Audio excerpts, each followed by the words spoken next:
Hello and welcome to the 3D Blu-ray Bunker. This is a place where we look exclusively at 3D Blu-rays, not to review the film but to almost entirely focus on the various aspects of the 3D, with just a short comment at the end about the film itself. And today we're looking at the 2015 film Everest, based on the real events that took place up on the mountain in 1996 when that season's expeditions met with disaster. The film has an aspect ratio of 2.39 to 1 and it was post-converted into 3D by Stereo D, who have been responsible for many of the great conversions. So let's have a look at what they've done here. It's a nice 3D opening shot leading into the title screen as the 3D effect is readily apparent in the shot of the mountain. So as far as my tastes in 3D go, it's pleasing to see them embracing a slight hyper-stereo look. And they haven't gone overboard with the strength here, but it's clearly a much stronger 3D view than you get if you were actually there.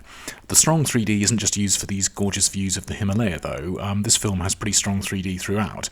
Right from the expedition's beginning, the 3D looks to me like it's been meticulously handled. Like at the airport here, they've taken the trouble to create really effective depth placement around basically every one of these people. It's a very busy scene, and one that you might think didn't need to be as good as this, and I'm always impressed when maybe less significant scenes are given as much thought and effort as the more obvious moments. And similar to that, these street scenes have loads of depth and separation in between all of the various elements, and like the airport, there's so much going on here. The frame is absolutely packed with detail, all of which is given careful stereoscopic attention. I'd call this excellent 3D. Like that first view of Everest, there's more hyper-stereo to enjoy, and plenty of it, with several aerial shots, like coming into land on this airstrip, which stretches deep into the screen, which again is in a far more three-dimensional view than you'd see if you were actually piloting the plane. And this little town is also given the same treatment. I find these views incredibly pleasing, and even though they're not necessarily realistic, I don't regard this as gimmicky 3D, but rather it's a valid, creative use of the process. And films that show distant views presented from the standard human interocular, in other words show the views flat, always feel like a bit of a letdown to me. There's another shot with strong wide stereo as we get closer to base camp, and it's this bridge where for the first time the 3D does one of the things it's brilliant at, and that's massively amplifying a sense of height. And I'm sure some people may have started to feel just a little bit queasy by the feeling of acrophobia that 3D can create here. And the good news, or bad news depending on how it makes you feel, is that the film's going to do a lot more of this, and much more powerfully before it's over.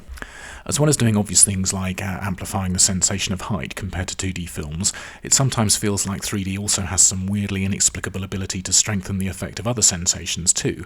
Like for some reason to me, this looks much colder in 3D than in 2D, and I guess that could be explained maybe by the fact that the 3D helps to make you feel like you're there, and so maybe that does have a genuine psychological knock-on effect of heightening your other senses. Anyway, not only do these yaks look like they're in a pretty chilly place, but this is also a fairly nice bit of composition to look good in 3D, and that's something that I didn't really get much of a feeling of for most of the film. There may have been a handful of shots like this one perhaps, where if they'd been shooting with 3D in mind, then I'd have assumed that this was a shot carefully staged to work well in 3D, but most of the compositions didn't really feel like that to me. The film seemed to look the way I would have expected to if it had been shot without much or any consideration of 3D. And by the way, its 2D cinematography is very good. So I don't know whether that's actually correct, but irrespective of whether framing for 3D was a big factor during production, I certainly think that during post-production the film was wrangled into a fairly epic 3D experience. Along the way, converting this into 3D, it looks like they had to deal with quite a few particularly tricky things, and that they managed to get stuff like snow spray, spindrift, blowing off the mountains here to sit in 3D space so convincingly is very impressive, I think. It's done even better in this shot, where you probably can't even see it on the right-hand side of the frame here, but there's a clearly defined layer of spray, with the view beyond it somehow placed successfully much further away. The clouds here are given their own space and depth, and well placed in front of the mountain, and it's all extremely impressive stuff, and these are some of the film's more subtle uses of great 3D, I think. And obviously there are plenty of shots where it's snowing, and the snow is handled really well, and it helps to give volume to the scene. As far as pop-out shots go, as much as I enjoy them in 3D films, I think throwing things out of the screen whilst telling this sombre and distressing story would probably feel a little bit out of place. That's not to say there are none at all. We see these chunks of snow, for example, breaking out of the screen very briefly as they fall down towards some of the mountaineers, and it would have probably felt like a bit of a surprise if these had stayed behind the screen. And as usual with this sort of shot, though, it's over almost all too quickly, so there are only a few frames where the snow pops out. Two or three other bits of pop-out are held in the shot for much longer, like these flags coming away out of the screen, which is fine, but stranger than that, I thought, was this shot where the rope comes so far out of the screen that it's almost a distraction. Maybe they felt that they had to give the pop-out fans something to enjoy, and this one doesn't happen at a point where it might get in the way of the drama. I think the weirdest bit of pop-out is this scene, where the very laid-back character Scott Fisher has his feet up, so we get a face full of Jake Gyllenhaal's boots, and like that rope, it's almost a distraction, but I'm not complaining at all about either of these shots. There's a really nice piece of gentle 3D when we see the lead character Rob Hall in front of this string of lights, where the lights are softly out of focus, but they're also clearly placed in front of the background. It's another one of those shots where you might wonder why they'd bother giving these such a good 3D treatment. It's almost as if they were just having fun with it. Anyway, I think it's a really nice view, not flashy, not obvious, but just very pleasing. And another very minor and gentle thing is when they have some fun with lens flare. I think the space that they put it in here looks about how you'd expect lens flare to be if it could be seen in 3D space, and this is something that conversion houses seem to like to do, and I'm all in favour of it. Another, I think, quietly impressive thing about the 3D in the film is the way it brings out the texture in the rock. There's a distinct solidity to the granite here, if granite is what this particular bit of rock is, but being able to see the shape of the rock in 3D space helps to bring the mountain alive, giving you that feeling of being able to reach out and touch it. Something I've mentioned probably more times than anyone's ever going to be interested in is the view we see through binoculars in films, both in 2D and 3D films, and here we get what's sort of the weird horizontal figure of 8, although the edges of it are so soft that that's barely noticeable, which is good. But what's done here that we don't see often enough is that the view of Everest is a slightly hyperstereo view, which is typically how you see the world through binoculars, with their ultra-wide interocular. Although, I think that the binoculars being used here aren't actually ones with prisms in, so their interocular is actually going to be the same as human eyes. So one of the few times we get a film with a hyper binocular view, it's not strictly correct.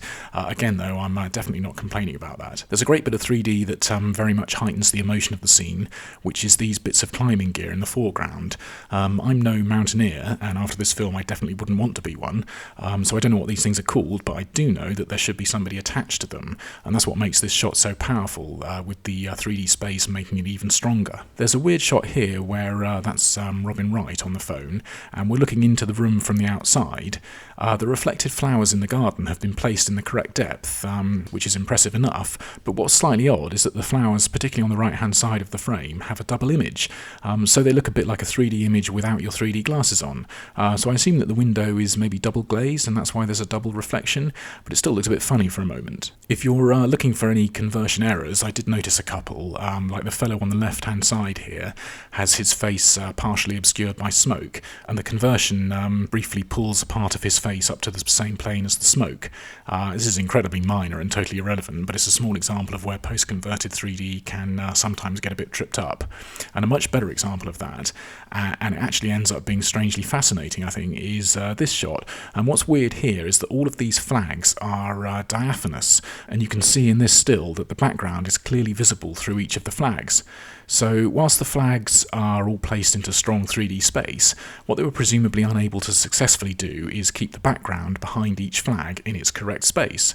And what all of that means is that you end up with a really strange effect where the background is on the same 3D plane as each of the flags. And so the effect is a bit similar to like when somebody stands in front of a screen that's having an image projected onto it. I wouldn't call this a mistake, as Stereo D would have obviously been well aware of it, and maybe they considered that a way to get around it would have been to leave the shot flat. But I'm very glad they went the way they did. And like I say, there's something oddly compelling about the view, and as much as it's not supposed to be like this, for some reason I think it looks fantastic. So this film is completely full of extremely good and strong 3D all the way through, but where it really excels with its use of the process is the shots that emphasise the height. And early on we see some ladders being used, and here the lines of perspective in the frame help the powerful 3D to make the view much more dramatic than it would be in 2D. Same with crossing the crevasse here. It stretches way into the screen, so the sense of depth and danger is quite profound, I think. It's maybe even more effective in this shot looking back up, and here the crevasse itself almost seems menacing, as if it's sentient and actively wants to swallow up the climber. Even better than these ladder scenes, though, are the film's views of characters on terrifyingly steep climbs, where the drop below looks almost bottomless. And through the 3D here, I found myself appreciating more than ever. Not only is the top of Everest a very long way up, but more to the point, once you're high up on the mountain, it's a very, very long way down. There's a director's commentary on the Blu-ray, and Baltasar Kormákur talks a lot about the actual events, all of which is interesting.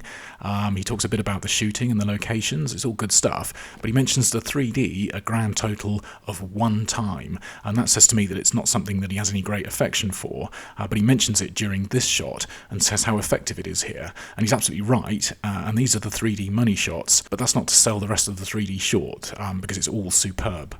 So a very quick word about the film itself. This is definitely not a standard disaster movie, but rather it's a very sensitively done and respectful portrayal of what happened.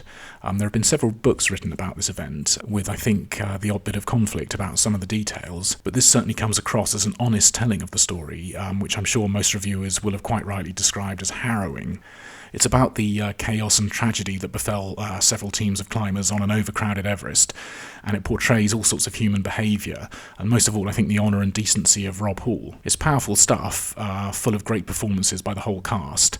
It does a brilliant job of portraying the vastness of the mountain and the power of nature, and if you come away from this film wanting to attempt to summit Everest, then you took away something from it that I certainly didn't. I'm inclined to put Everest alongside Robert Zemeckis' film The Walk as one of the relatively few movies that's not only a high-quality film, but also one that has very high-quality 3D, and where the 3D plays an extremely strong role in telling the story. So it's one I think you should definitely watch in 3D rather than flat, and I would call this an essential addition to anyone's 3D Blu-ray collection. So I hope you found this in some way useful, and if so, I hope you'll join me again soon for another 3D Blu-ray review. Until then, thanks for looking in on this one, cheers for now, bye-bye.